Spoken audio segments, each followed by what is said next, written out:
Selamat siang Bapak Ibu sekalian, peserta pelatihan AB, materi pelatihan sesi siang untuk KOP-AB akan segera dimulai. Kepada Ibu Ranti, waktu dan tempat kami silakan. Baik, terima kasih Mbak Clarissa. Mohon maaf ya Bapak Ibu, hari Sabtu banyak tamu ya pada apa silaturahim. Em, apa namanya kita lanjutkan ya terkait dengan KUP. Nah, saya izin mohon share screen. Mudah-mudahan di jam after lunch ini ya selesai makan siang sudah fresh lagi gitu ya. Oke, baik, izin saya share screen. Oke, udah muncul. Sudah Bu Ranti. Baik, makasih Mbak Clarissa. Baik, Bapak Ibu, teman-teman semua, ya kita kembali ke materi KUP A dan B. Nanti kalau Bapak Ibu, teman-teman, adik-adik ya, rekan-rekan semuanya mau bertanya silakan raise hand atau langsung bisa di melalui kolom chat ya, atau langsung di unmute saja mikrofonnya ya. Oke, saya membahas masih terkait dengan apa namanya ini ya dengan kewajiban dari wajib pajak ya. Ini kita bahas terkait dengan pemeriksaan ya. Tadi udah pemeriksaan kantor, lapangan, terus bukti permulaan, bukper ya, terus penyidikan dan lain sebagainya gitu. Nah, ini berkenaan dengan restitusi ya untuk turis asing. Nah, dulu ada rumor tuh kayak gini ya. Restitusi untuk turis asing itu katanya bisa direstitusi ya. Coba kita lihat ya. Jadi kalau merujuk ke dalam pasal 17E Undang-Undang KUP ya, dijelaskan bahwa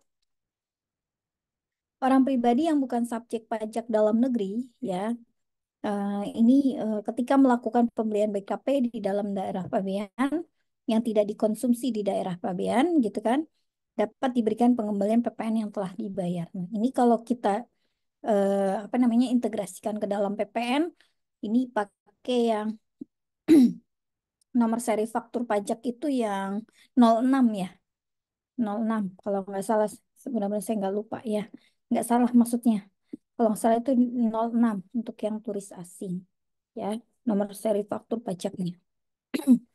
Nah, terus kemudian eh, kenapa diterbitkan STP? Emang STP apa sih gitu kan?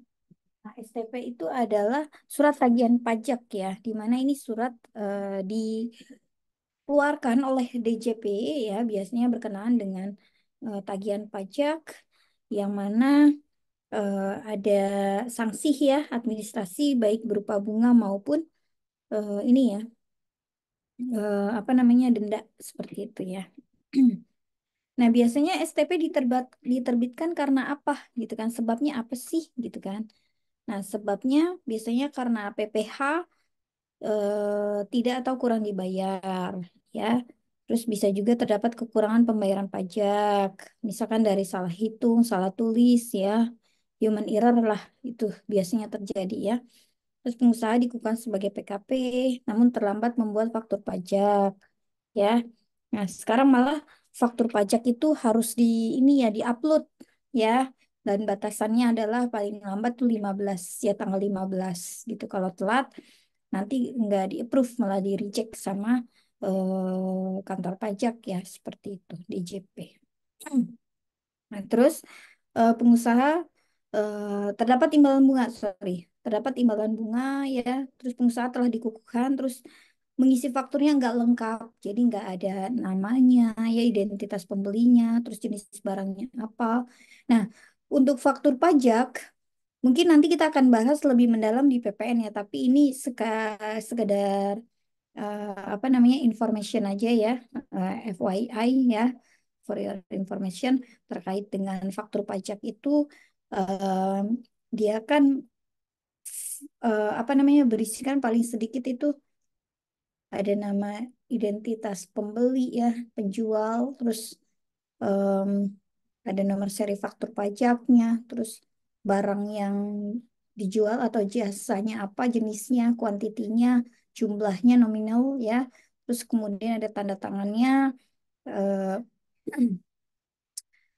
itu faktur pajak lengkap. Nah, terus ada juga sih faktur pajak yang dipersamakan oleh, jadi gini, ada faktur yang disamakan oleh faktur pajak. Ya, misalnya kayak kita belanja online, itu kan ada invoice-nya ya, invoice. Nah, itu bisa dipersamakan sebagai faktur pajak. Nah, terus ada juga faktur pajak gabungan, ya kan? Faktur pajak gabungan itu biasanya berkenaan dengan apa namanya? Faktur pajak, misalkan di mesin cash register, ya kan? Terus kemudian nanti di apa namanya? eh, di dengan jenis penjualan yang sama itu bisa digabungkan di dalam satu faktur pajak. Yang penting nama jenis barangnya itu sama, ya kan?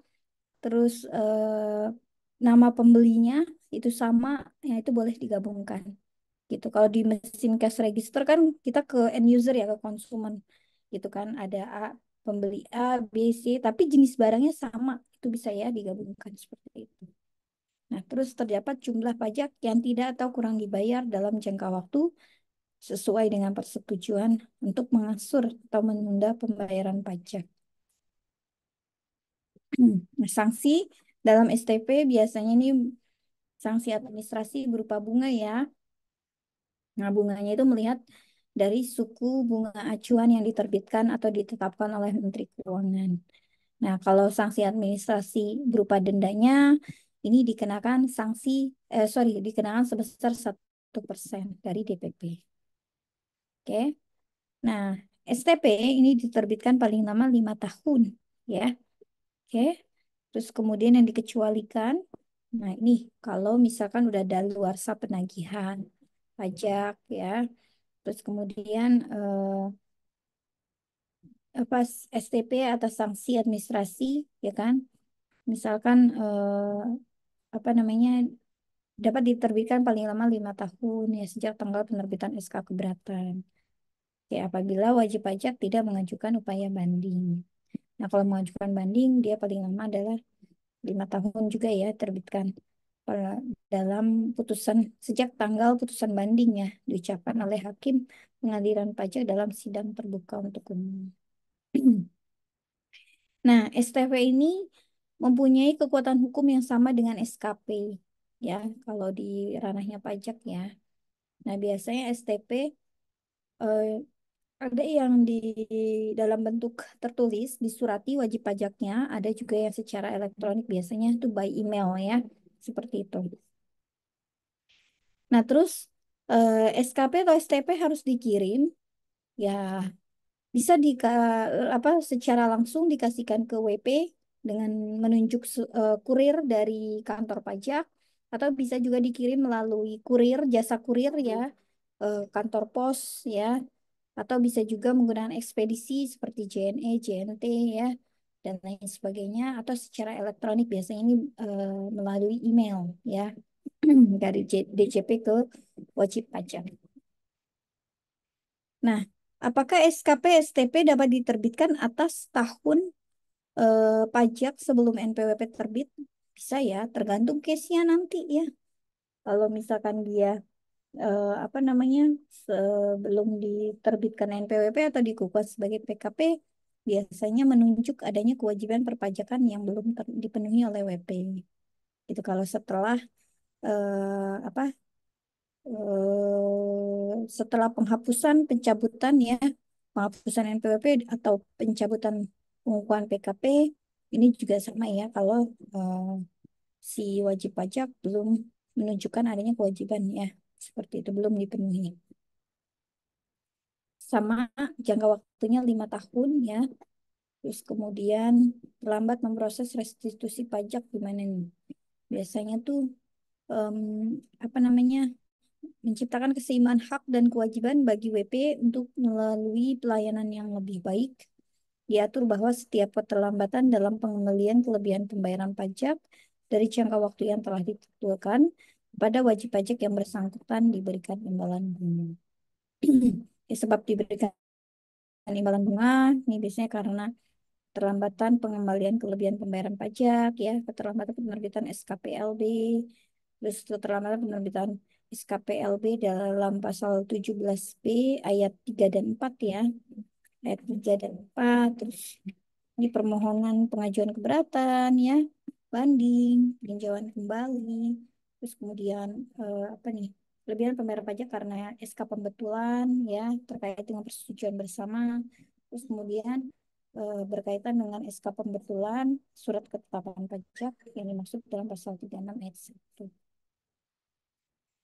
Nah, imbalan bunga terkait dengan apa namanya? eh, nomor satu tadi, ya. Ini di bunganya itu ditetapkan oleh suku bunga acuan, ya, per bulan yang disahkan oleh Menteri Keuangan.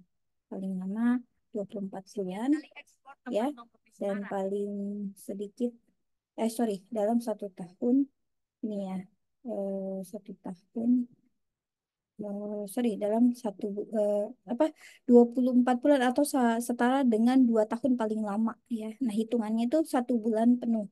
Jadi telat 1 hari udah dihitung 1 bulan, begitu maksudnya, ya. Oke, baik. Lanjut kita ke sini, ya. Sebentar, Bapak Ibu. Kita lanjut. Nah, terkait dengan nomor 2, ini juga sama, ya. Nanti dia bunga. Semuanya pokoknya tarif bunganya itu tarif bunga yang ditetapkan oleh Menteri Keuangan atau suku bunga acuan seperti itu, ya.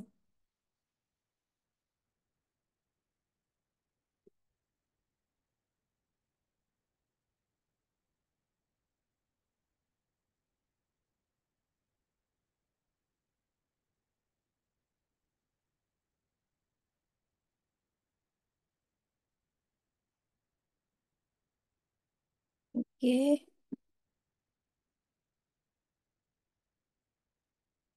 Nah, ini juga untuk yang nomor 4 tadi, ya, terkait dengan apa namanya?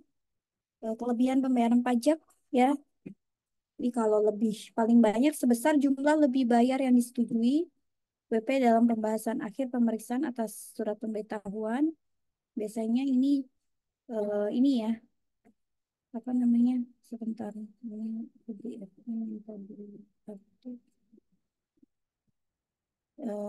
biasanya ini, ya, apa namanya? Disetujui, ya. Jadi kalau nomor 4 ini khusus beda dengan yang lainnya, gitu. Dan ini nomor 5 itu tarif bunga per bulan yang ditetapkan oleh Menteri Keuangan dari jumlah kelebihan pembayaran pajak. Gitu. Oke, lanjut.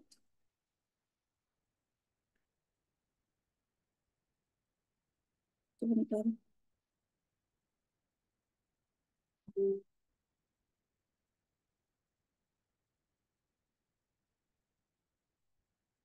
Oke, kita lanjut, ya, terkait dengan apa namanya? Imbalan bunga.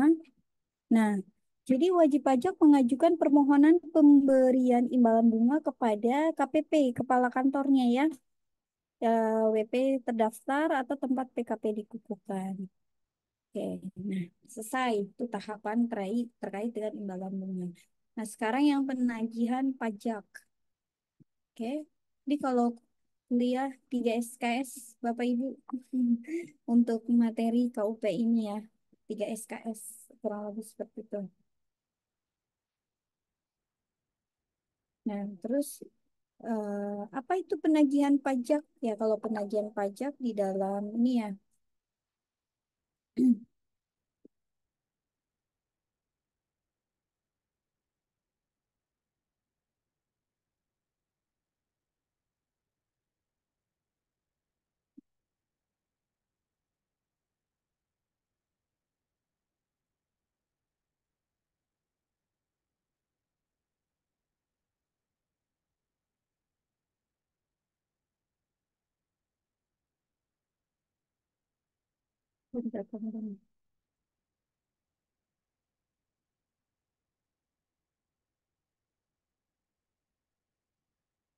Nah, penagihan pajak nih kan serangkaian tindakan agar PP itu penanggung pajak ya, melunasi utang pajak dan biaya penagihan pajak. Yang pertama, dengan bisa menegur, memperingatkan, melaksanakan penagihan seketika dan sekaligus, yang memberitahukan surat paksa, mengusulkan pencegahan, penyitaan, penyanderaan, terus kemudian menjual barang yang telah disita.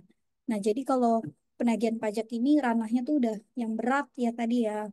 Kalau apa namanya keberatan, banding, ya kan, gugatan, terus PK peninjauan kembali. Kalau tidak ada unsur pidananya, kelar di ranah hanya membayar sanksi imbalan bunga saja gitu. Sanksi administrasi bisa berupa bunga, denda, kenaikan, atau imbalan bunga saja gitu ya. Nah, tapi kalau udah penagihan, ini ranahnya yang udah cukup ini ya, apa namanya, udah wajib pajak itu nggak kooperatif gitu ya kepada Piskes gitu. Makanya perlu dilakukan tindakan penagihan pajak ini bisa secara aktif atau pasif seperti itu. Nah, karena penagihan pajak ini nanti apa namanya ada kalau nggak kooperatif akan dilakukan sebuah penyitaan. Nah, penyitaan sesuai dengan jumlah pajak yang kurang bayar oleh si WP. Nah, ketika barang-barang itu disita ya berbagai macam jenis aktiva tetapnya ya, terus rekening biasanya dibekukan ya kan dan lain sebagainya. Terus kemudian si orang pribadinya atau si pelakunya ya, WP-nya ini itu dicekal, nggak boleh berpergian ke luar negeri gitu kan. Nah, ini juga bisa salah satu langkah ya yang dilakukan oleh DJP seperti itu. Nah, nanti barang yang disita ini dilelang ya, dilelang nanti hasil lelangnya itu menjadi apa dilakukan pelunasan ya untuk kurang bayar. Nah, kan nanti kalau dari hasil lelang ternyata utang pajaknya belum mencukupi, ya kan, maka ada langkah-langkah yang perlu dilakukan lagi seperti itu. Oke. Nah, pada saat melakukan penagihan ya terus kemudian melakukan penyitaan barang-barang atau aset ya aset milik wajib pajak ini perlu ada namanya jurusita. Nah, jurusita ini adalah pelaksana tindakan ya penagihan pajak yang meliputi penagihan seketika dan sekaligus, pemberitahuan surat paksa, penyitaan dan penyanderaan. Nah, jurusita ini bisa diangkat ya oleh pejabat yang ditunjuk oleh Menteri Keuangan ya untuk penagihan pajak pusat ya atau kepala daerah untuk penagihan pajak daerah. Ya, tergantung tadi ranahnya karena kan kita punya apa namanya pajak itu kan dibagi menjadi dua golongan ya.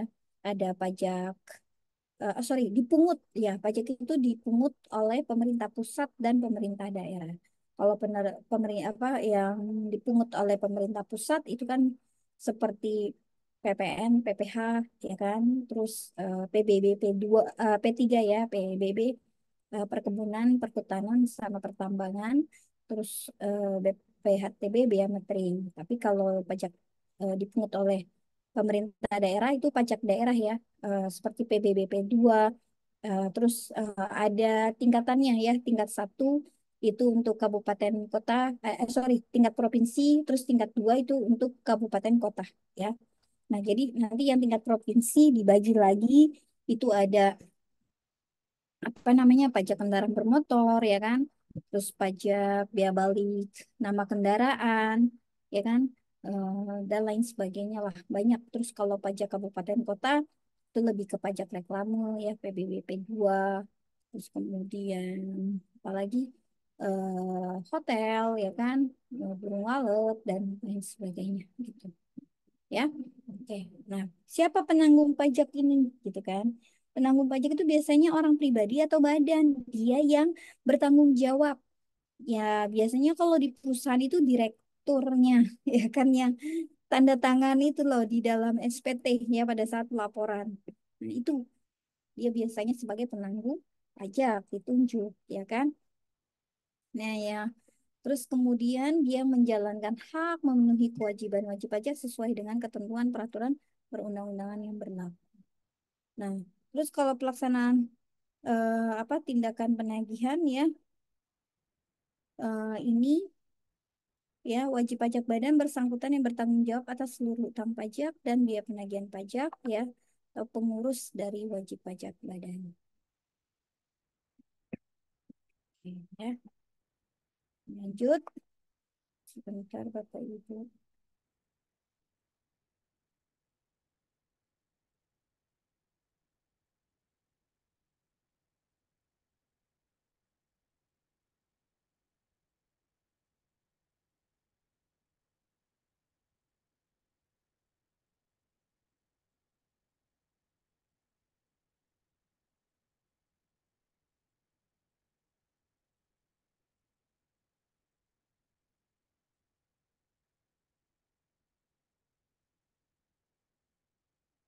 Hmm.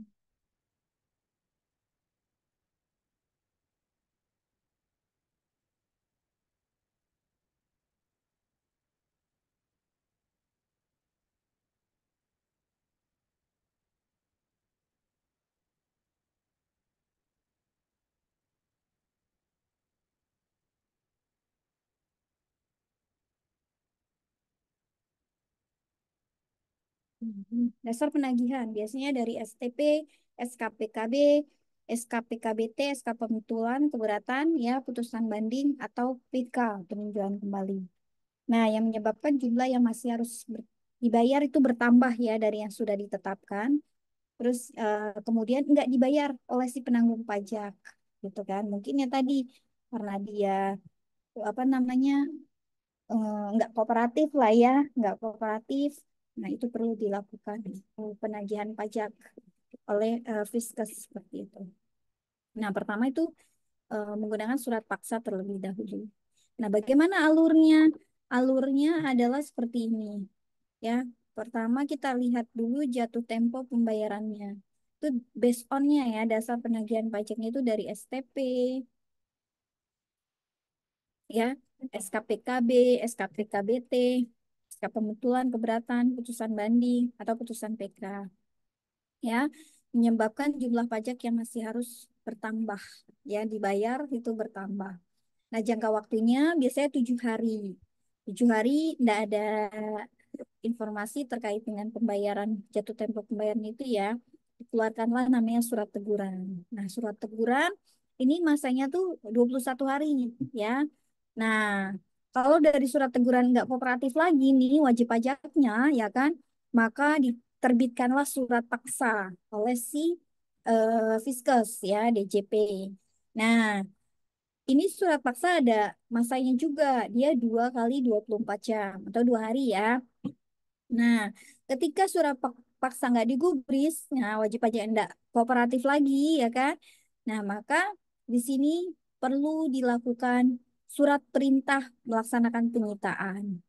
Oke, nah ini mulai tahapan awal, yang mana si wajib pajak atau si penanggung pajak ini ya dilakukan sebuah pemblokiran untuk transaksi keuangannya, ya mungkin rekeningnya nasabah ya, rekeningnya beliau di beberapa bank gitu kan dan lain sebagainya. Terus yang kedua mulai dicekal, dilakukan pencegahan. Jadi nggak boleh keluar negeri gitu atau keluar, jadi setiap dia mau berpergian menggunakan transportasi umum ya itu dilakukan pencegahan. Terus dilakukan penyanderaan. Penyanderaan itu ya kalau ketemu ya kan dikurung dulu sementara di mana gitu kan, diumpetin dulu gitu dan lain sebagainya. Nah, jika itu ada wajib pajak kooperatif ya, dia melunasi utang pajaknya, maka pencabutan penyitaan selesai ya gitu. Tapi kalau misalkan telah 14 hari belum ada itikat baiknya ya kan, belum kooperatif. Nah, udah lanjut dilakukan lelang gitu. Pengumuman dulu ya, pengumuman lelang dulu selama 14 hari, baru nanti setelah itu dilakukan pelaksanaan lelang. Nah, jadi masa surat paksa ke surat perintah pelaksanaan penyitaan itu udah tahapan apa prosesnya itu pemblokiran, pencegahan, penyanderaan itu sudah dilakukan di situ ya sampai eh, apa namanya sebelum proses penyitaan ya, sebelum proses lelang ya kan seperti itu. Oke. Nah, terus yang berikutnya surat teguran. Nah, tadi kan surat teguran itu kan terjadi pada saat si wajib pajak ya sudah jatuh tempo pembayaran atas surat ketetapan pajak tadi ya. Nah, ini kan peringatan ya sebenarnya udah ada warning gitu kan.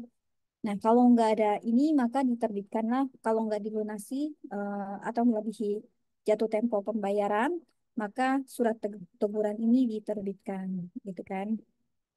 Oke. Nah, tadi ya, nggak ini surat paksa dan surat perintah membayar utang pajak dan biaya penagihan pajak. Sementara penyitaan tadi ya, dia 2 kali 24 jam. Oke, dan pengumuman lelang. Oke. Nah, pemblokiran berarti pengamanan barang milik penanggung pajak ya. Ini biasanya dikelola oleh LJK, LJK lainnya, entitas lainnya. Gitu, jasa keuangan tadi ya, layanan jasa keuangan. Pencegahan dia nggak boleh berpergian kalau kemana. Nah, penyanderaan. Oke, ini paling cepat adalah 30 hari sebelum berakhirnya masa pencegahan. Ya, nah tadi di awal kan penagihan itu ada seketika sama sekaligus. Kok bisa ya? Apa sih bedanya seketika sekaligus gitu kan? Nah, jadi ini maksud tindakan tidak apa penagihan pajak yang dilaksanakan oleh si juru sita pajak kepada si penanggung pajak tanpa menunggu tanggal jatuh tempo pembayaran. Ya, jadi yang tadi harusnya kan diberikan surat teguran ya. Kalau ini enggak, jadi enggak menunggu, udah langsung aja dilakukan penagihan seketika dan sekaligus. Oke. Nah, biasanya nih jurus sita ya, eh, dia tuh melakukan ini ada rasa worry, kekhawatirannya, takutnya nanti si WP ini atau penanggung pajak ini melarikan diri, ya kan, kabur, ya kan, meninggalkan Indonesia untuk selama-lamanya. Nah, ada niatan itu. Nah, terus kemudian memindah tangankan barang. Nah, tadi uang yang di rekening itu diamankan dulu, gitu kan. Nah, terus bisa juga badan usahanya, ya kan, itu dibubarkan, kan di merger, ya kan, atau dialihkan, dipindah tangankan gitu dalam bentuk perubahan lainnya, gitu kan, perubahan bentuk lainnya, atau bisa juga badannya nanti dibubarkan oleh negara, ya, atau terjadi penyitaan atas barang penanggung pajak oleh pihak ketiga dan terdapat kepailitan, tanda-tanda kepailitan. Itu yang perlu dilakukan. Jadi langkah awal sebelum mengeluarkan surat teguran, makanya melakukan surat apa ada indikasi lah ya, indikasi dari beberapa poin yang tadi disampaikan ya, maka perlu jurusita untuk melakukan penagihan seketika dan sekaligus. Nah, hak mendahulu. Lanjut ya. Hak mendahulu apa? Maksudnya negara mempunyai hak mendahulu untuk pajak atas barang-barang milik penanggung pajak. Ini ya, karena kan setiap melakukan penyitaan ya kan itu kan ada apa perkara ya yang disebabkan oleh suatu penghukuman, ada biaya lah yang sudah dikeluarkan gitu kan, makanya ada di sini negara mempunyai hak mendahulu ya atas biaya perkara yang disebabkan oleh suatu penghukuman untuk melelang suatu barang bergerak atau barang tidak bergerak, terus dikeluarkan untuk biaya yang dikeluarkan untuk menyelamatkan barang dimaksud, dan ada biaya yang disebabkan karena pelelangan dan penyelesaian suatu arisan. Nah, biasanya ini kalau WP sudah dinyatakan pailit, mau bubar atau dilikuidasi kurator ya oleh kurator, likuidator, orang atau badan yang ditugasi untuk melakukan pemberesan, dilarang membagikan harta WP dalam pailit ya atau pembubaran likuidasi kepada pemegang saham kreditur lainnya sebelum menggunakan eh, apa harta untuk membayar utang pajak. Oke.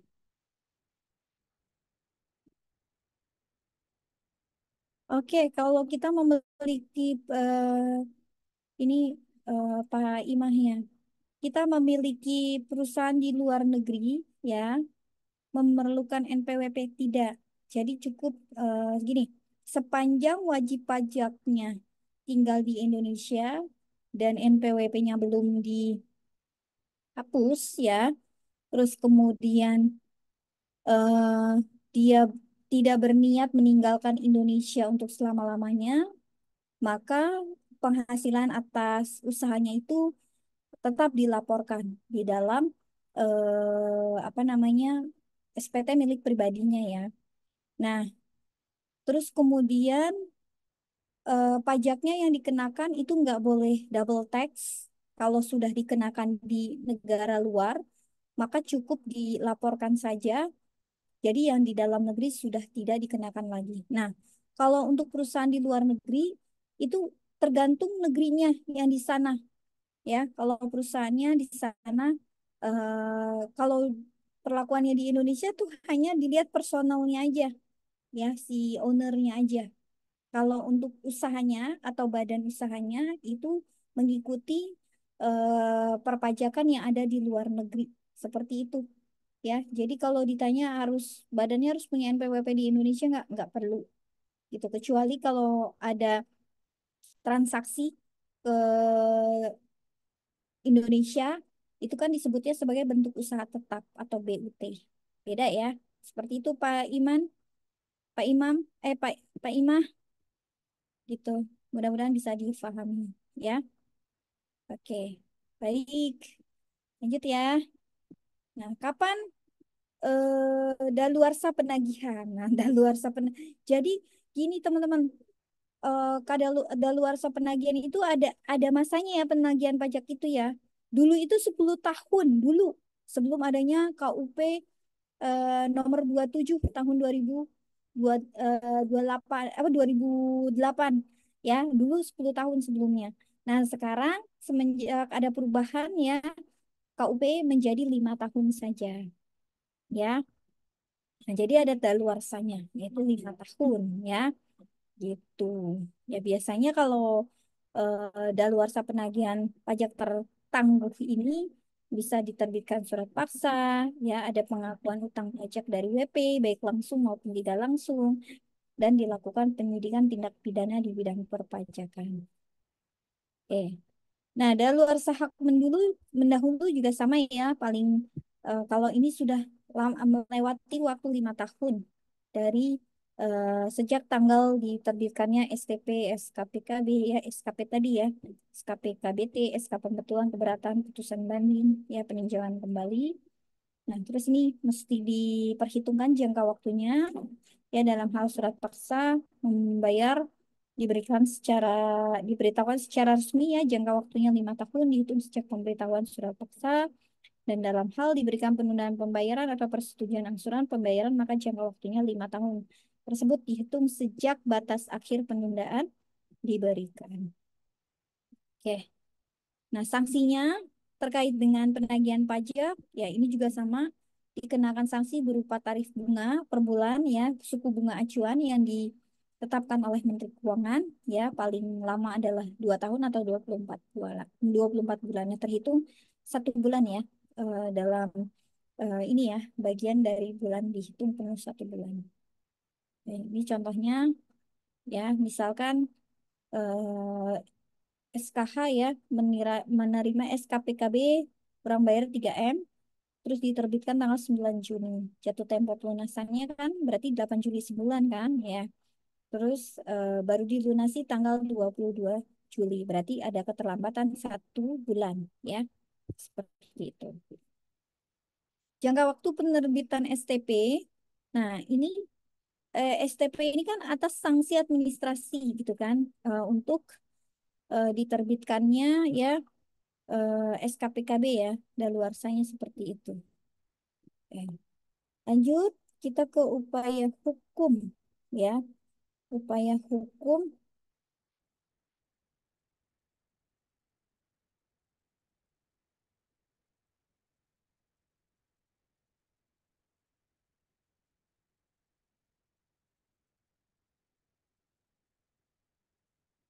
upaya hukum di DJP. Nah, ini upaya hukum itu kan ada pembetulan, keberatan, ya, pengurangan, penghapusan, dan pembatalan. Oke, itu ya. Terus kemudian,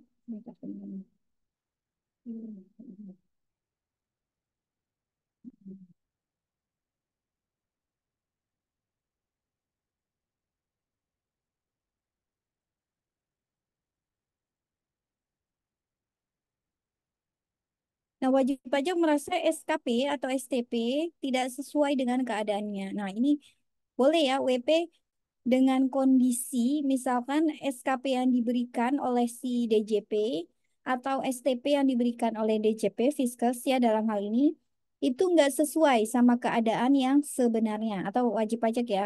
Nah, wajib pajak ini boleh berhak, ini salah satu haknya ya, mengajukan upaya hukum ya, baik yang ada di internal DJP itu keberatan ya, maupun di eksternal DJP yaitu di pengadilan pajak berarti ya.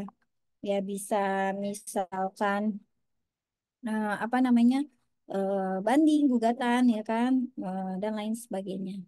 Nah, upaya hukum ini dilakukan di internal DJP biasanya berkenaan dengan pembetulan ya, keberatan serta pengurangan, penghapusan dan pembatalan SKP atau STP.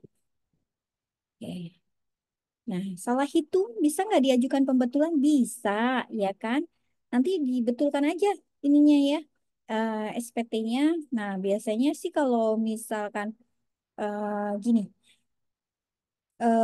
pembetulan SPT itu bisa dilakukan dengan dua cara. Yang pertama, atas inisiatif si wajib pajak.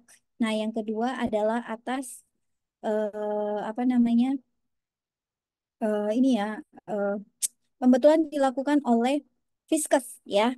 Nah, berarti karena jabatannya ya, karena jabatannya biasanya nih SKP ya kan, STP, SK pembetulan, pengurangan sanksi, keberatan ya, penghapusan sanksi, pengurangan ketetapan, pembatalan ketetapan pajak, SKP PKP, dan pemberian imbalan bunga. Nah, ini biasanya terjadi karena ada kesalahan tulis, hitung, dan atau kekeliruan penetapan ketentuan tertentu dalam peraturan perundang-undangan perpajakan.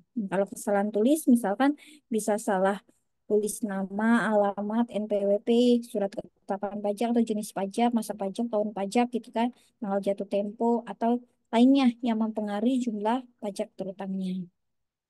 Nah, kalau kesalahan hitung berarti misalnya berdasarkan dari hak penjumlahan atau pengurangan atau perkalian atau pembagian suatu bilangan ya. Terus bisa juga kesalahan hitung apa namanya yang diakibatkan oleh adanya penerbitan surat ketetapan pajak, tagihan pajak ya, SK yang berkaitan dengan bidang perpajakan, putusan banding, putusan peninjauan kembali. Nah, jadi sebentar.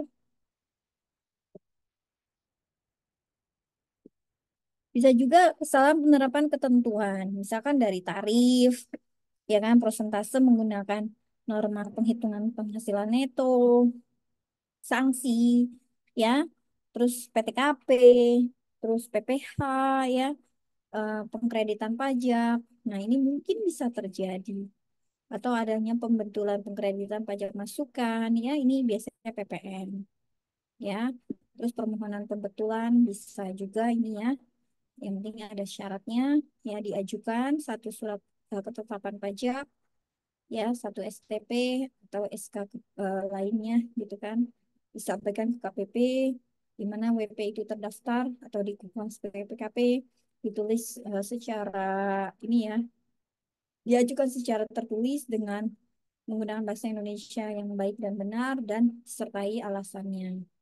Ya, ada formatnya sih biasanya ya, dan ditandatangani oleh WP atau kuasa hukum wajib pajaknya. Jangka waktunya 6 bulan ya, nanti prosesnya gitu sejak surat permohonan pembetulan diterima oleh Fiskes ya. Oke. Nah, kalau nggak setuju materi dari SKPKB gimana gitu, boleh mengajukan keberatan gitu, boleh silakan ya diajukan ke DJP tadi ya, ditulis secara apa bahasa Indonesia dengan alasan tertentu ya, silakan. Terus keberatan, nah ini keberatan ini masih di ranahnya DJP ya, bisa juga tadi ya karena SKPKB ya SKPKBT, SKPN, SKPLB atau pemuput put yang dilakukan oleh pihak ketiga ya. Terus atas apa namanya eh, jumlah rugi ya atau jumlah besaran pajak terhadap materi atau isi dari pemotongan atau pemungutan pajak. Lalu syaratnya nih, ini sama diajukan secara tertulis ke kantor pajak ya, menggunakan bahasa Indonesia, terus mengemukakan jumlah pajak yang terutang atau jumlah pajak yang dipotong dipungut ya. Satu keberatan hanya untuk satu SKP saja ya. Satu pemotong pajak, satu pemungutan pajak. Jadi itu hanya satu aja ya keberatannya. Terus melunasi pajak yang masih harus dibayar paling sedikit yang disetujui oleh WP dalam pembahasan akhir hasil pemeriksaan ya sebelum SK keberatan disampaikan. Terus diajukan jangka waktunya 3 bulan sejak SKP dikirim atau output ya oleh pihak ketiga gitu. Nah, kecuali WP dapat menunjukkan bahwa jangka waktu tersebut tidak dapat dipenuhi karena keadaan di luar kekuasaan si WP. Terus SK-nya, surat keberatan itu ditandatangani oleh WP atau kuasa hukum wajib pajak. Nah, terus mengajukan permohonan sebagaimana dimaksud dalam pasal 36 Undang-Undang KUP. Nah, biasanya ya dalam mengajukan keberatan nih WP ada jangka waktunya ya. Pelunasannya itu 1 bulannya tertangguh ya sampai dengan 1 bulan sejak tanggal penerbitan SK keberatan. Dikenakan nih ya, ini bisa jadi dikenakan sanksi 30% ya. Kalau misalkan keberatan WP itu ditolak atau dikabulkan ya, maka dikenakan sanksi administrasi 30% dari jumlah pajak ya berdasarkan keputusan keberatan dikurangi dengan pajak yang telah dibayar sebelum mengajukan keberatan. Contohnya nih, misalkan 2021 terbit SKPKB yang harus dibayar itu 1 M ya. Nah, terus kemudian di dalam hasil pemeriksaan ya hanya menyetujui pajak yang masih harus dibayar 200 juta. Nah, berarti dilunasi dulu nih sama si PT-nya ya, kemudian mengajukan keberatan atas koreksi lainnya. Nah, berarti kan ada sisanya nih, ya enggak? Nah, pajak dengan jumlah pajak ini menjadi 750 juta. Dari mana? Tadi ada apa namanya 30% ya, dikenakan sanksi 30%. Seperti itu contohnya. Ya, oke. Terus ini jangka waktunya adalah 12 bulan sejak keberatan harus diterima ya, seperti itu. Oke.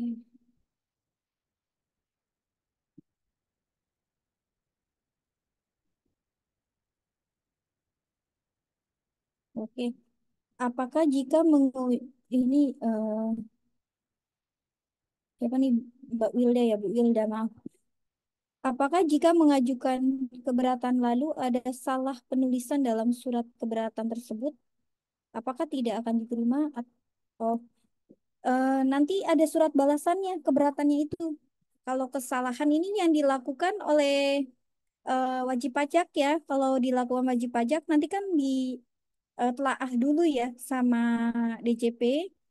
Nah, kalau misalkan DJP-nya bilang menolak, ya kan, kan tadi kalau menolak, ya kan, itu dikenakan sanksi juga, kan, ditolak sebagian, nih ditolak atau dikabulkan sebagian, ini utang pajaknya ya.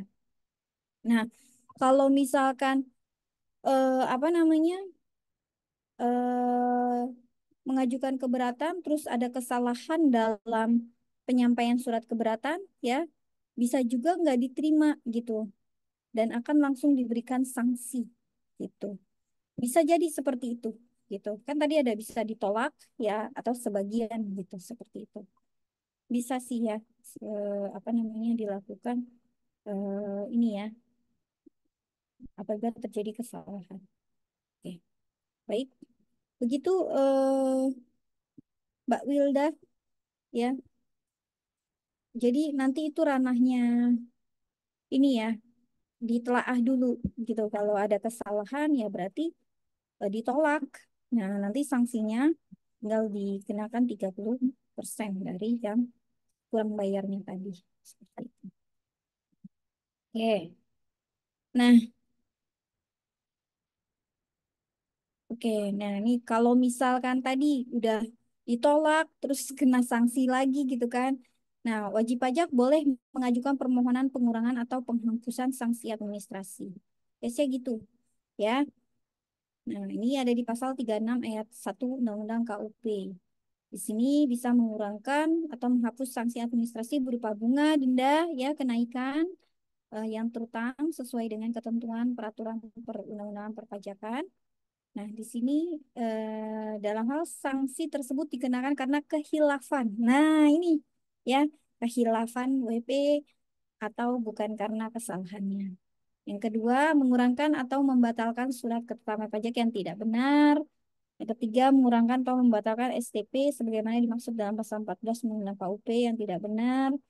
Yang berikutnya, membatalkan hasil pemeriksaan pajak ya atau SKP dari hasil pemeriksaan yang dilaksanakan tanpa penyampaian SPT, hasil pemeriksaan atau pembahasan akhir ya dari hasil pemeriksaan dengan WP. Oke. Nah, ini sanksinya ya biasanya nanti ya dikurangkan atau dihapuskan berdasarkan permohonan WP. Bisa sanksi administrasi yang tercantum dalam SKP ya, dalam STP ya atau selain STP seperti itu.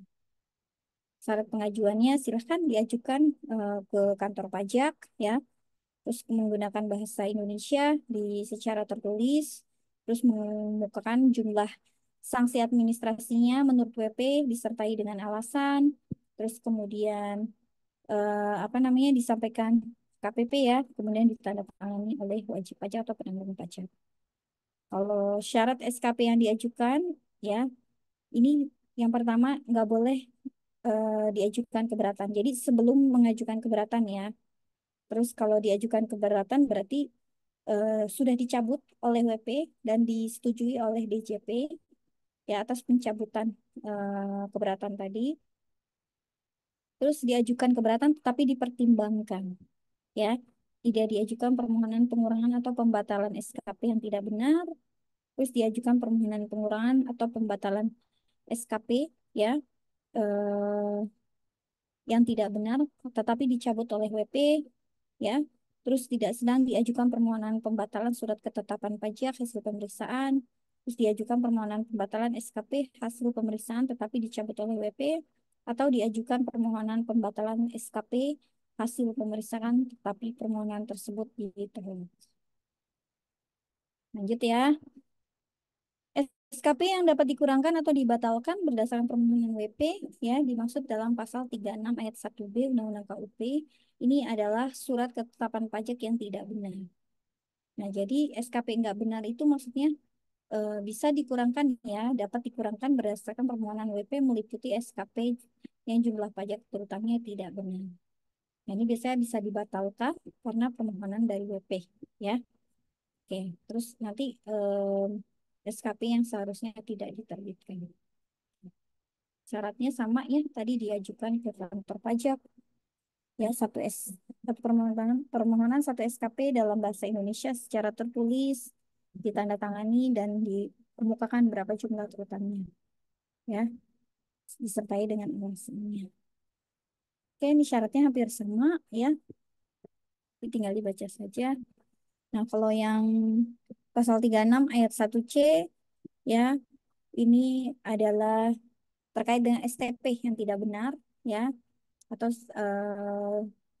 selain STP ya, selain STP ya yang disebutkan tadi syaratnya juga sama, silahkan ajukan ke KPP, ditandatangani, terus ditulis secara apa eh, diajukan secara tertulis menggunakan bahasa Indonesia, dikemukakan berapa jumlahnya, terus kemudian disertai dengan alasannya.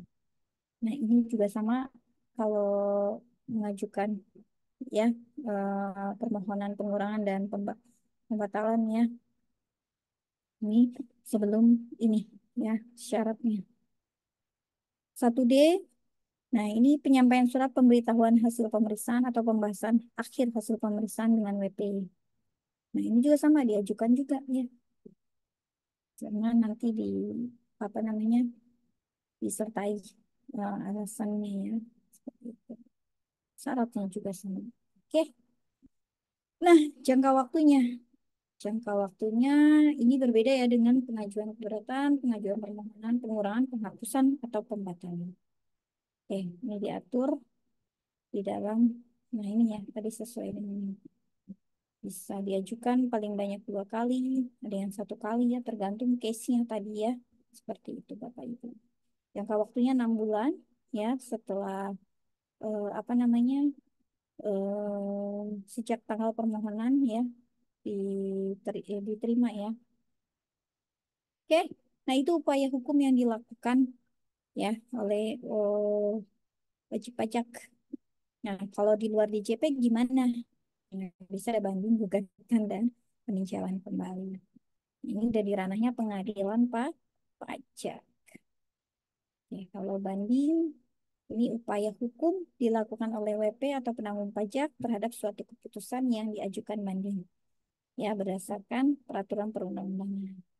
Nah, biasanya kalau WP mengajukan banding, ya based on-nya itu dari SK keberatan. Nah, nanti diajukan ke pengadilan pajak. Syaratnya, nah ini bisa diajukan oleh WP, ya oleh ahli waris, atau pengurus atau kuasa hukum wajib pajaknya. Silakan menggunakan bahasa Indonesia ke pengadilan pajak, diajukan jangka waktunya 3 bulan, ya, terus satu keputusan, satu surat banding, ya, sertai alasan yang jelas, ada SK-nya, ya. Nah, biasanya dia harus melunasi dulu 50% ya dari pajak terutamanya. Nah, biasanya kalau yang WP mengajukan banding ini jangka waktu pelunasannya itu 1 bulan ya sejak tanggal penerbitan putusan banding.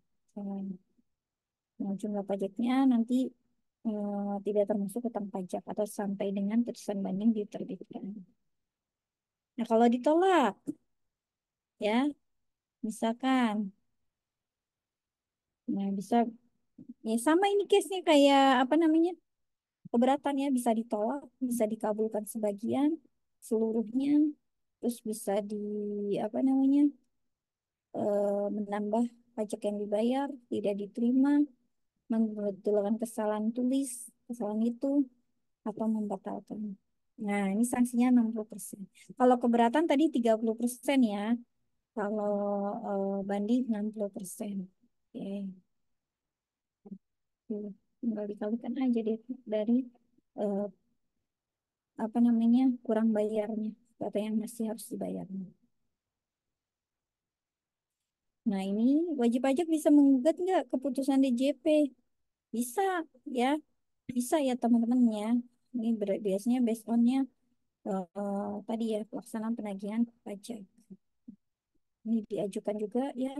Misalnya nih kalau ada, biasa kalau gugatan ini kan terjadi karena surat paksa ya, surat lelang, ya, penyitaan ya, surat perintah pelaksanaan penyitaan dan pengumuman lelang. Nah, pencegahan ini lebih ke penagihan pajak ya kalau untuk gugatan ini. Nah, satu surat ketetapan pajak, satu surat atau satu surat keputusan keberatan ya. Syaratnya ini sama ya, cuma jangka waktunya dia diajukan 14 hari ya, atau 30 hari sejak diterimanya keputusan yang digugat.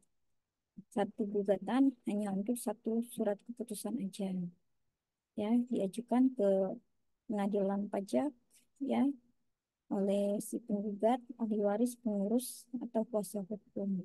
Dilampirkan surat keputusan yang digugatnya. Oke, nah, gugatan tidak menunda atau menghalangi dilaksanakannya penagihan pajak atau kewajiban perpajakannya. Terus kemudian, apakah putusan pengadilan pajak dapat digugat?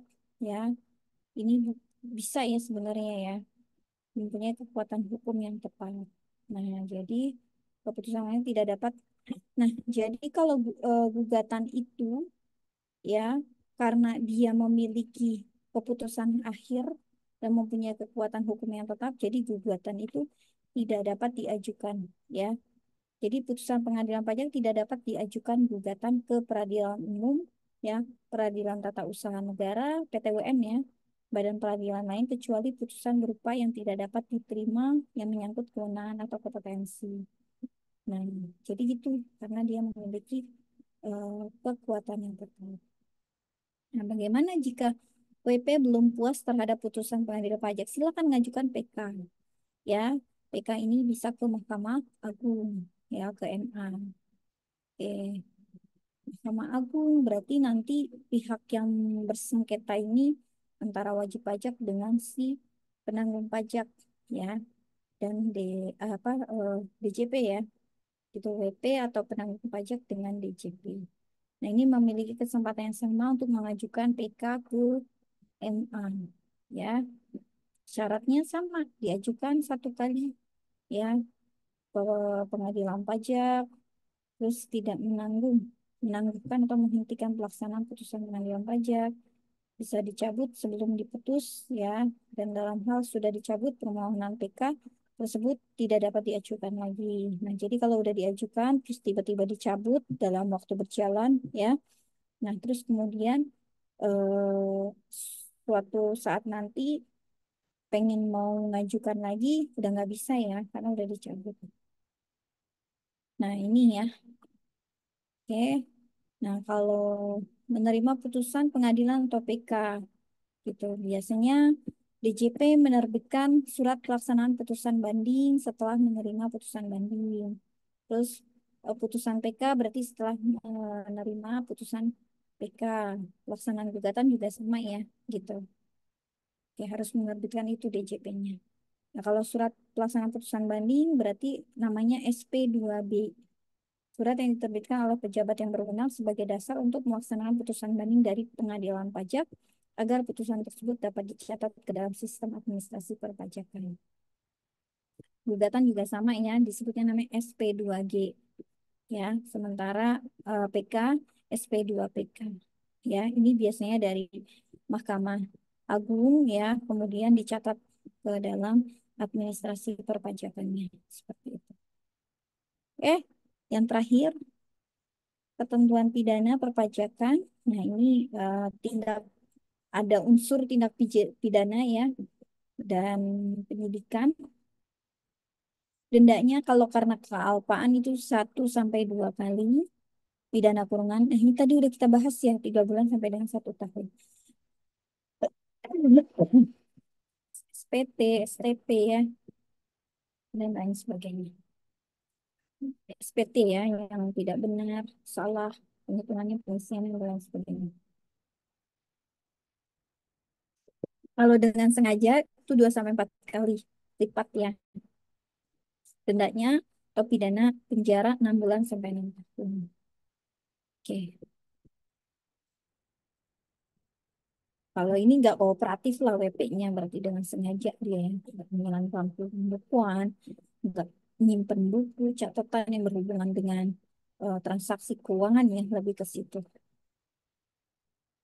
Nah, ini faktur pajak ya, tidak menerbitkan faktur pajak, tidak menerbitkan faktur pajak sesuai dengan standarnya ya, gitu. Nah, ini 2 sampai 6 kali pidana 2 tahun sampai 6 tahun. Jangka waktunya itu 10 tahun ya. Oke. Jadi kalau udah lampau 10 tahun itu udah nggak bisa ya, teman-teman. Jadi ada daluarsa. Terakhir, penyidikan. Nah, ini tindak pidana serangkai tindakan yang dilakukan oleh penyidik untuk mencari serta mengumpulkan bukti dengan bukti itu membuat terang tindak pidana di bidang perpajakan yang terjadi serta menemukan tersangkanya. Serem ya. Oke, biasanya ini dilakukan oleh pejabat pegawai negeri sipil ya ASN di lingkungan DJP memiliki atau diberi wewenang khusus ya sebagai penyidik tindak pidana di bidang perpajakan. Oke, kalau yang apa namanya eh, penyidik ya kalau ditanya apa itu penyidiknya ini pejabat ASN ya. Oke, terus wewenangnya apa? Dia pertama tadi mengintai itu ya.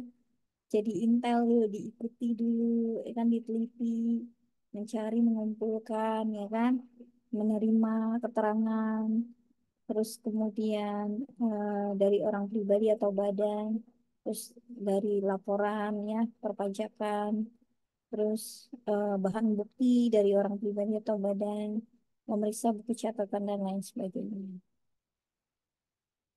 Nah, ini bisa melakukan penggeledahan ya, ada temuan barang bukti ya, OTT. Terus kemudian apa namanya terkait dengan barang bukti ya, tadi penyitaan ada minta tolong sama tenaga ahli ya kan di bidang perpajakan ya, tindak pidana di bidang perpajakan, terus berhenti atau melarang seorang meninggalkan ruangan ya, memotret ya, ini diintai dulu. Oke, terus memanggil orang yang perlu dijadikan saksi ya, terus sebagai tersangka, pemblokiran atau penyitaan. Terus bisa juga melakukan penghentian penyidikan atau melakukan tindakan lain untuk kelancaran. Ya, kalau bisa ditembak, ditembak gitu kan. Atau pokoknya dia yang bertindak di luar dari kekuasaannya itu udah opsi terakhir lah ya. Gitu. Nah, penghentian penyidikan oleh PPNS ya. Biasanya ini berkenaan dengan adanya pengungkapan ya, WP melakukan pengungkapan ketidakbenaran, terus nggak ada cukup bukti, terus ada indikasi ya tindak pidana perpajakan atau demi hukum, bukan merupakan tindak pidana di bidang perpajakan atau demi hukum seperti itu. Penghentiannya biasa dilakukan oleh Jaksa Agung ya. Ini permintaan dari Menteri Keuangan karena memang tujuannya adalah untuk penerimaan negara ya. Paling lama adalah 6 bulan sejak tanggal surat permintaan. Nah, jadi Jaksa Agung bisa menghentikan proses penyidikan ini ya. Syaratnya, nah kalau misalkan ada kerugian pada pendapatan negara, yaitu ditambah sanksi administrasi berupa denda 1 kali jumlah kerugian. Nah, kalau misalkan ini di pasal 38 ya, kalau 39 itu 3 kali lipat. Nah, di pasal 39A biasanya ini berkenaan dengan faktur pajak ya, bukti pemungutan pajak atau bukti pemotongan pajak dan bukti setoran pajak. Oke, ketentuan khusus. Nah, ini terkait dengan assessment ya, bisa apa namanya diwakilkan jadi ownersnya perusahaan ya yang menunjuk direkturnya sebagai penanggung pajak atau menunjuk konsultan pajak atau kuasa hukum wajib pajak gitu ya. Ada permintaan data pihak ketiga. Siapa saja ini bisa badan oleh pengurus, bisa kurator ya kalau dia pilot, terus bisa pembubaran, bisa orang atau badan yang ditugasi untuk melakukan pemberesan ya, likuidator, ahli warisnya ya atau ahli wasiatnya atau wali atau pengantunnya ya. Pengurus dia mempunyai wewenang kebijaksanaan gitu kan, menjalankan kegiatan perusahaan misalkan mulai dari ada kontrak kerjanya ya, ada MOU-nya, mulai dari menandatangani cek ya kan, dia apa namanya melakukan komunikasi atau kontrak kerja kepada pihak ketiga, klien-kliennya misalkan gitu ya. Atau beliau yang namanya tidak dicantumkan di dalam susunan pengurus ya. Ya bisa komisaris, bisa juga ini ya apa, apa namanya direktur ya. Jadi yang nggak ada di dalam akte lah gitu. Pemegang ya, saham minoritas. Nah, kalau wakil yang bertanggung jawab secara pribadi atau secara renteng ya, atas pembayaran pajak yang terutama kecuali apabila dapat membuktikan dan meyakinkan DJP bahwa mereka dalam kedudukannya benar-benar tidak mungkin untuk dibebani tanggung jawab atas pajak yang terutama tersebut. Oke, kalau kuasa ya ini bisa orang pribadi atau badan, dia menunjuk memberikan surat kuasa khusus ya untuk memenuhi kewajiban perpajakan ini bisa konsultan ya kalau ini. Nah ini yang pasti harus memiliki kompetensi dalam aspek perpajakan. Kecuali hubungan saudara semenda ya, nggak boleh nih. Bisa suami istri atau keluarga saudara semenda ya sampai dengan derajat kedua. Ini biasanya ada aturan pelaksana menunjukkan kuasa. Nah, permintaan data pihak ketiga bisa diajukan secara tertulis ya kepada pihak bank, kantor akuntan publik, notaris, konsultan pajaknya, kantor administrasi, dan pihak ketiga lainnya. Biasanya ini terkait dengan pelaksanaan pemeriksaan pajak ya, penagihan pajak, penyidikan, tindak pidana ya. Jadi harus pihak-pihak yang ditunjuk ini harus memberikan keterangan. Jadi wajib tuh. Nah, wajib memberikan keterangan seperti itu. Oke. Nah, jika pihak yang memberikan data terikat, ya, kewajiban merahasiakan.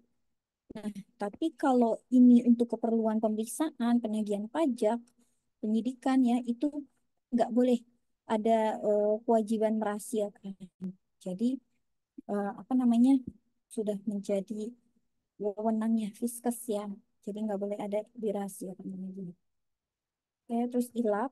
ILAP ini adalah ini ya, sistem ya, data informasi ya yang baik orang pribadi atau badan khususnya biasanya untuk instansi pemerintah ya lembaga asosiasi dan pihak lain oke yang berkenaan dengan perpajakan ya kepada BCT jadi mulai dari kegiatan atau usahanya peredaran usahanya penghasilan dan lain sebagainya.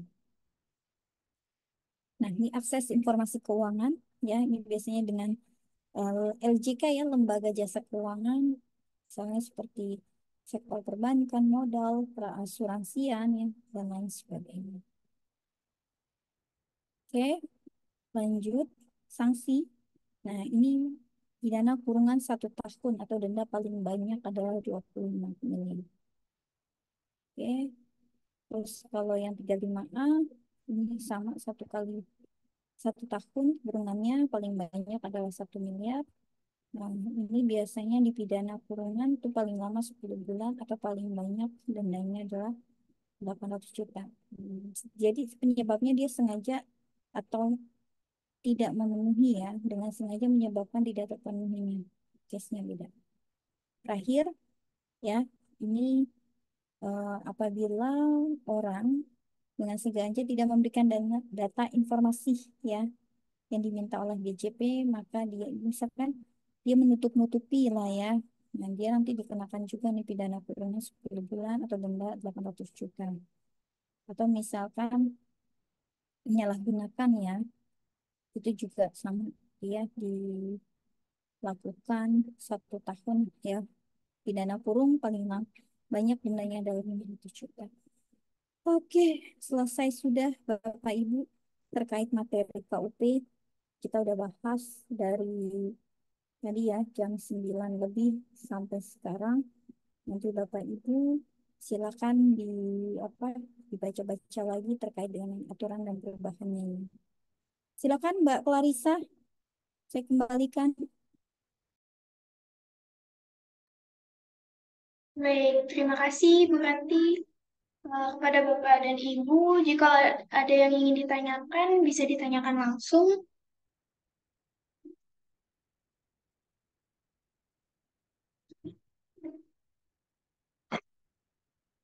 Atau mungkin ada yang belum dimengerti, bisa kita diskusikan terlebih dahulu.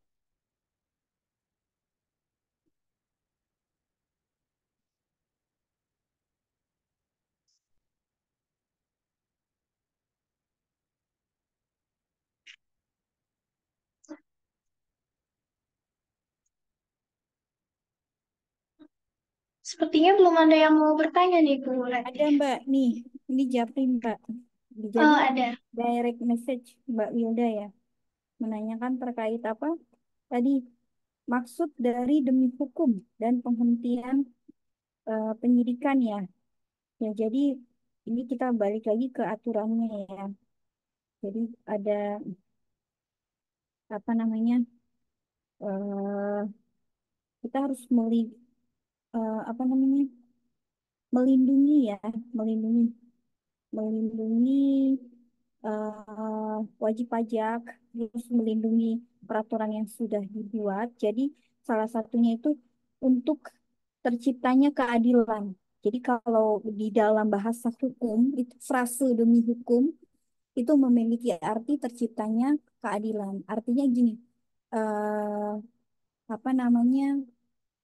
eh Ya tadi melindungi ya, melindungi wajib pajaknya, melindungi negaranya gitu. Makanya di sini lebih baik dihentikan penyidikannya seperti itu.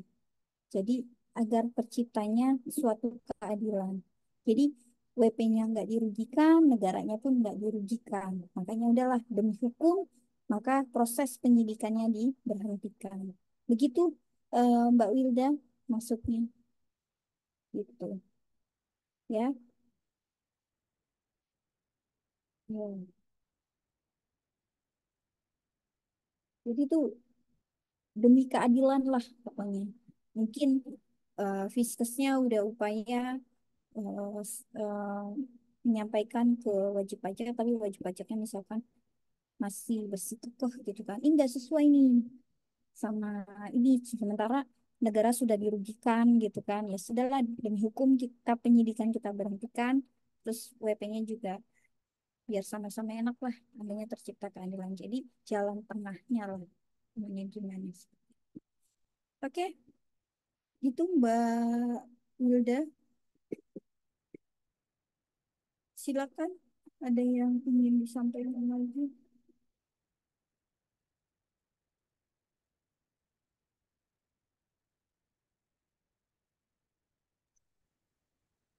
Ini dari penjelasan Freddy tadi, ada yang ditanyakan Bapak Ibu, kita bisa diskusikan karena waktu kita masih banyak, 30 menit lagi. Nah, jadi ini deh, kan penyidikan dihentikan demi hukum. Maksudnya gini, kasus tersebut itu tidak memenuhi ketentuan hukum untuk dilanjutkan. Alasannya mengacu pada Undang-Undang KUHP ya, Kitab Undang-Undang Hukum Pidana.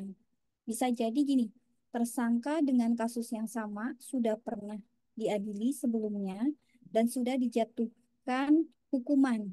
Ya, jadi kalau bahasa hukumnya nebis in idem, ya nebis in idem. Nah, atau bisa juga tersangka meninggal dunia, ya, atau bisa juga sudah daluarsa, ya sudah daluarsa.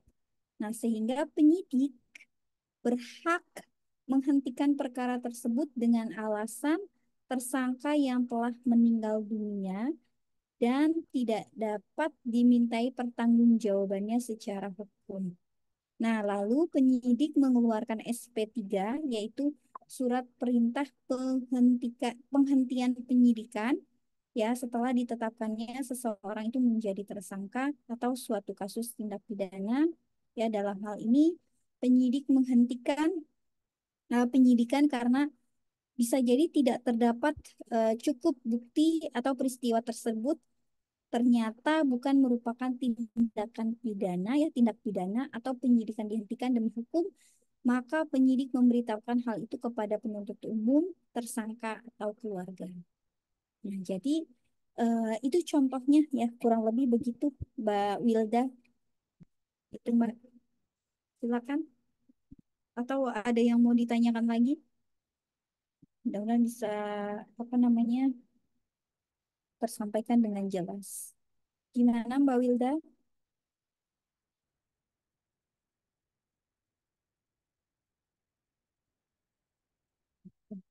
Monggo yang lain.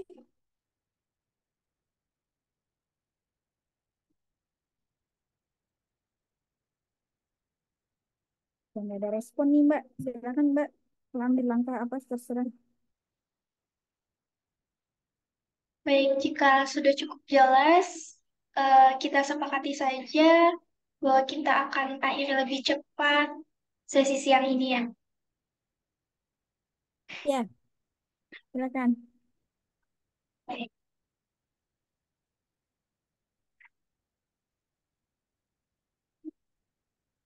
Baik, Bapak Ibu sekalian, peserta pelatihan privat AB, materi KUP AB hari ini sudah selesai. Namun sebelumnya kita akan melakukan sesi dokumentasi terlebih dahulu. Dan para peserta diminta untuk menyalakan kamera dan mikrofon. Baik, mohon bantuannya untuk mengaktifkan kamera Bapak dan Ibu sekalian.